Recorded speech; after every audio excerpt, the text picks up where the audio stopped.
Здравейте, добър вечер! Сериозно се прецаках днес, сериозно. Обикновено, когато е хубаво времето сутринта, тръгвам за работа с мотора. Не ми пука какво ще е вечерта, защото така или иначе се прибирам вкъщи и дори и да е мокро, няма проблем. Също така си имам и костюмче за дъжд. Обаче не съм го взел със себе си. И сега ще се понамокрим. Но не това е притеснителното, дами и господа. Проблема е, че съм с затъмнен визьор в момента и вече е доста тъмно. Ако го затворя, не виждам много добре. А ако го отворя, водата влиза в очите ми. Шит! Голям филм се вкарах. Ей, така е. Като не внимавам, ние мотористите обикновено сме като една движеща се прогноза за времето. Тя жена ми, откакто почнах да карам мотор, въобще не гледам прогнозите. Само ме пита и знае, че аз съм проверил няколко пъти. Но днес се прецаках. Нищо да е, не може да има само фън. Трябва да има и малко pain. No pain, no gain.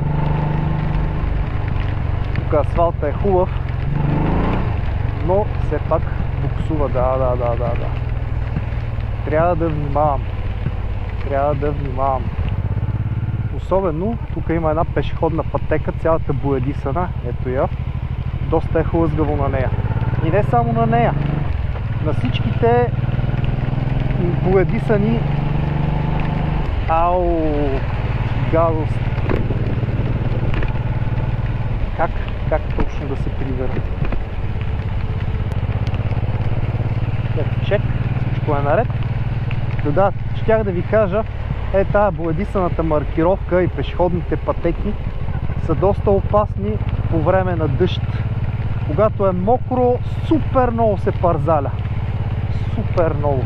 Ама по-нагоре трябва да внимавам. Ау, и тук някакво задръстване. Тегава работа. Дали въобще ме виждат тук шофьорите? Едва ли.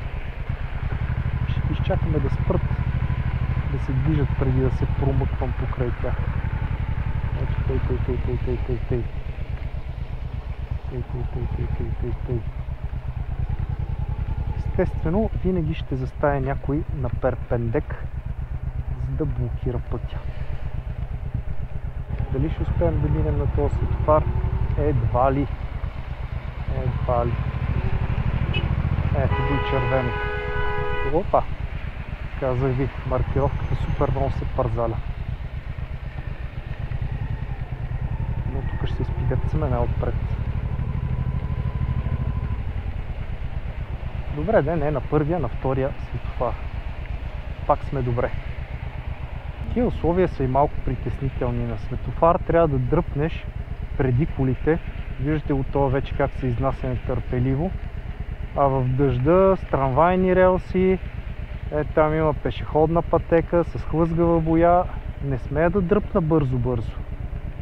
Определено тази ситуация си е опасна. Ох, че дълбока лупва. Ето така, лекичко. Съжалявам, пич. Ама искам да стигна цял.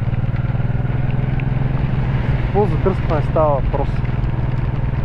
Може би с мотора ще съм мокър, но ще се прибера по-бързичко вкъщи. От всичките тия чакащи хора. Лекненько тук с трамвайната релса и с боята при лейн сплитинга. Леко. Едва нежничко. Айде сега, ако светнеш и зелено, не би. Светна бе. Ние сме. Има и велосипедисти. Не сме само мотористите засегнати от дъжда тази вечер. Да. Ще трябва да си сменя съвсем скоро визьорчето. И да си сложа прозрачното, защото този филм, не искам да го играя още веднъж. Оп. Що така мина на червено, бе, пич? Добре, че се оглеждам и внимавам за такива като тебе. Тъй, дъжда не излизай така, де. Хора, надявам се да се прибера жив. Вие спичате ли се да карате в такива условия, а? Ако сте на мотор, трябва да карате. Щете, не щете. Това е част от играта. И да ви кажа, дъжда не е чак толкова страшен. То, нали знаете, мокър от дъжд се не плаши.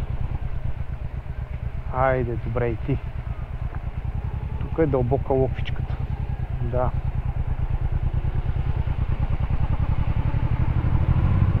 Тъй, аз си пристигнах в квартала. Защо използвам кадри само от камерата на мотора? Защото забравих да махна капачката от камерата на каската. Въпреки това го публикувам, понеже нямам намерение да карам друг път в подобни условия. Довиждане и до нови срещи!